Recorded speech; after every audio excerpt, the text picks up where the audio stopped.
Oh dear! Well, the reviews are in, and it seems that many of the usually woke pandering critics don't like this movie very much. One look at the Rotten Shill's website will see that the reviewer score, at the time of making this video, is sitting at 55%. Great work, Jar Jar Abrams! Of course, most of the reviewers are still trying to be as diplomatic as possible, so Disney doesn't ban them from everything. But reading between the lines, it seems clear that this movie is the crap fest we all expected. Of course, there are the usuals like Kaila Hale from the Mary Sue, who says, "It has a lot of fun while pulling relentlessly at heartstrings and turning on the waterworks." But we're not going to focus on these people who dare to call themselves critics. They're just a broken record. Instead, we're going to look at reviewers like Adam Graham from Detroit News, who says, "Rise of Skywalker simply feels like a shrug of the shoulders and a march into the expected." What's most amusing here, Adam, is that this really wasn't a shrug of the shoulders. This was Jar Jar Abrams, Lucasfilm, and Disney trying to prevent the film from becoming a complete disaster. The fact that it came off feeling like a shrug of the shoulders says a lot about Jar Jar's writing abilities. Jake Coyle from the Associated Press says, "For a movie predicated on satisfying fans, The Rise of Skywalker is a distinctly unsatisfying conclusion to what had been an imperfect but mostly good few films." You're trying to save face here, aren't you, Jake? And I'd say that the problems with The Last Jedi are a bit deeper than simply being imperfect. David Sims from The Atlantic writes, "The Rise of Skywalker is a fitting epitaph for the thrills and limits of repetition. May it be the last episode of a saga that should have ended a long time ago." Well, David, it's repetitive because that's all Jar Jar can do. And no, this saga shouldn't have ended a long time ago. This trilogy never should have been handed to these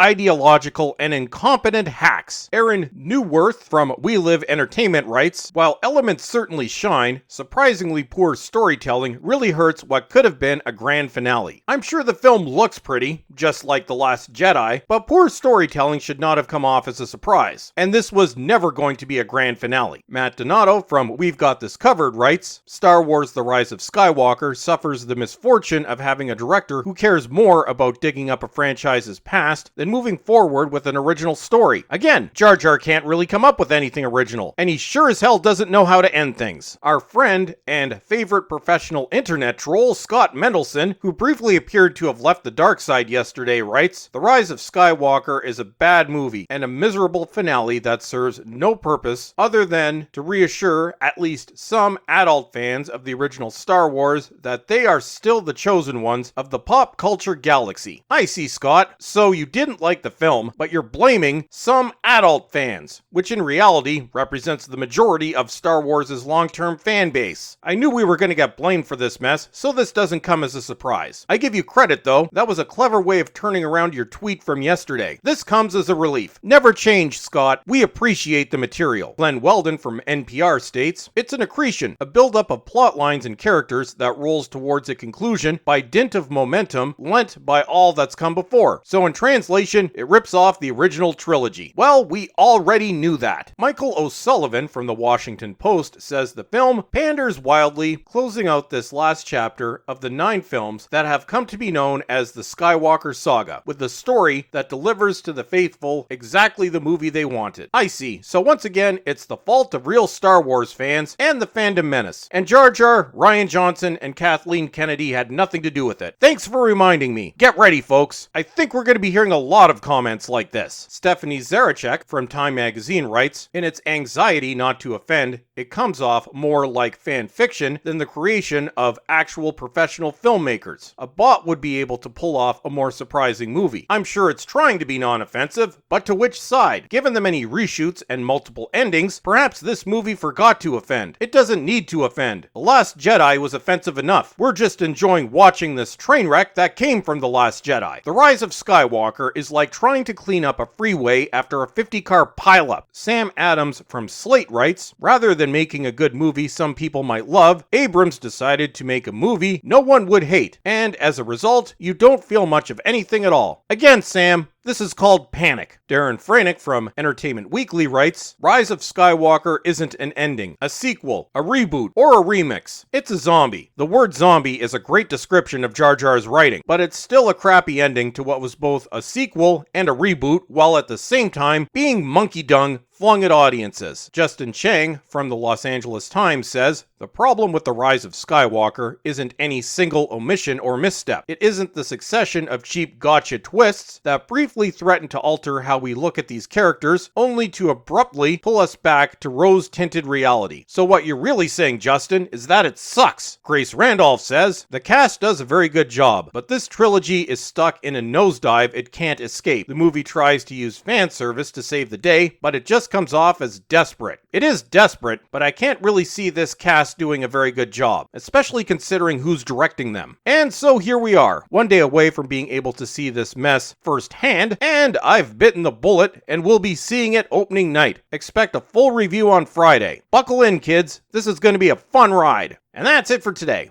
Don't forget to subscribe and check your subscription and notification status because YouTube is being shady on these things lately. And follow me on Twitter. And as always, everyone, thank you for watching. Solo lost money, and have a great day.